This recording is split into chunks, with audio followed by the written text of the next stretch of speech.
কোন রাজ্যে থাকো সেটাকে বলো। বল কোন শাড়ি পরে না? কন্যাশ্রী।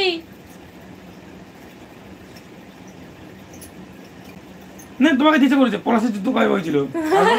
হ্যাঁ বল। 1958 সালে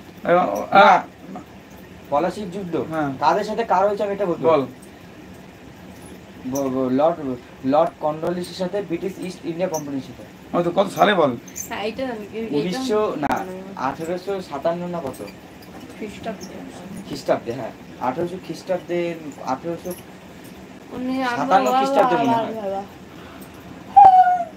আপা বাবাই ও ভাই ও কোন শ্রী পড়ে না? কন্যাশ্রী বলে দিলে তো। কন্যাশ্রী। হ্যাঁ ওটা আমার ভাই, আমার পড়াশোনা করে, খুব ভালো স্টুডেন্ট। আচ্ছা মুখটা দেখি দাও। তার মধ্যে এক মাসের মধ্যে একদিনও স্কুল যায় না। না ওটা তো প্রশ্ন উত্তর দিলে তো। বাবা ও ভাই তখন না টাকা বলো। এই মাথা দিতে দে। রামকৃষ্ণ মিশন প্রতিষ্ঠা করেন কে? রামকৃষ্ণ মিশন। এটা আমাদের এইটা না। আরে একদিন আছে না করে থাকো না। রামকৃষ্ণ এটা তো সব ইতিহাসের কোশ্চেন। রামকৃষ্ণ রায় রামকৃষ্ণ ভট্টাচার্য কোন? রামকৃষ্ণ রায় রাজা রামমোহন রায় নাকি? আমি গুগলে সার্চ ভাই থাকো তোমাকে কত প্রশ্ন ধরবো।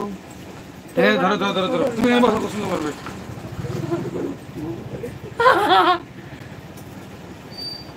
This is a Pratap. ও স্যার আসবে ঠিক 6টায়, 6:30 এসে 6টার সময় পালিয়ে যায় বাড়িতে পড়বে না বলে।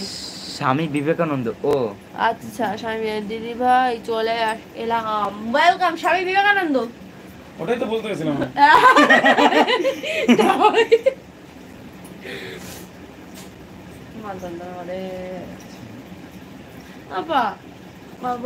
এটা কে? এটা কে? এটা মাখন্দ।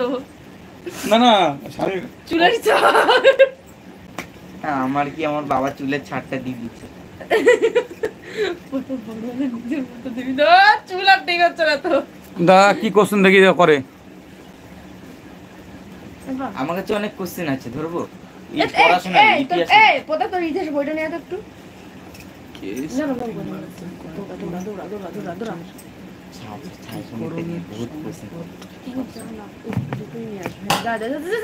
দাদা কোশ্চেনটা উত্তর চলে গেল। কোশ্চেনটা পড় গুড্ডু। কে স্বাধীন ভারতের কয়েকটি রাজ্যের একীকরণ সম্পন্ন করেছিলেন? নেতাজি। সবই নেতাজি। নেতাজি সুভাষ চন্দ্র বোস। ওই সাইড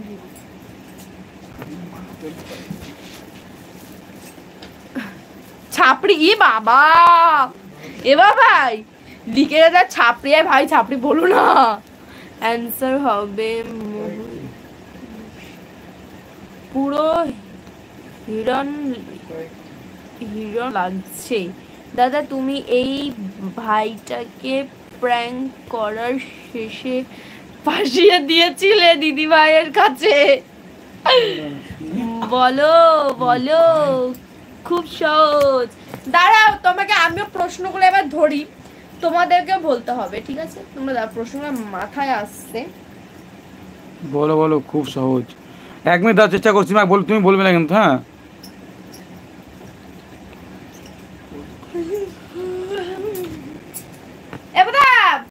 আইছিস? হ্যাঁ এদিকে আয়। প্রথম এদিকে আয়।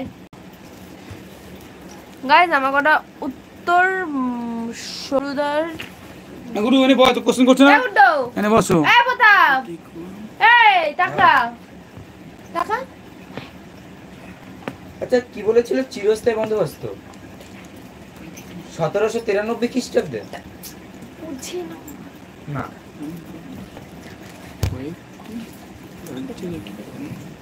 গুড্ডু তো কোশ্চেন করতে বস তুই। হ্যাঁ বলো